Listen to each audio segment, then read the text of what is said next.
Ce semnificație au pentru dumneavoastră Revelionul, Crăciunul și cum era în copilărie? Cum erau aceste sărbători atunci? Păi chiar zilele acestea când am sărbat Crăciunul, mi-am dat seama că și eu eram exact la fel cum sunt copiii mei acum. Eu așteptam să vin Moș Crăciun, tot trăgeam cu ochiul sub brad, încă nu au ajuns cadourile, încă nu au ajuns cadourile. Sunt niște emoții care sunt vii încă în mine personal, în soția mea la fel, mă bucur de acest lucru. Și încercăm această căldură care am primit-o noi în copilărie de la părinții noștri să o transmitem și copiilor noștri.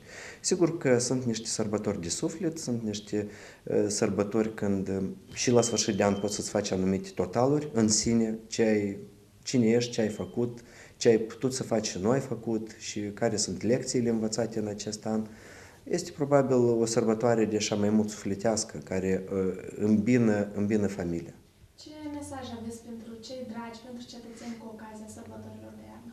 În primul rând vreau să urez tuturor la mulți ani, să avem cu toții soartă de un an nou fericit, să ne ajute Dumnezeu să avem o guvernare stabilă pe viitorii 4 ani de zile. Citisem chiar undeva un citat din marele poet Pușkin care spunea că stabilitatea puterii este principalul ingredient în fericirea poporului. Deci noi avem nevoie de acest ingredient acum, în această perioadă.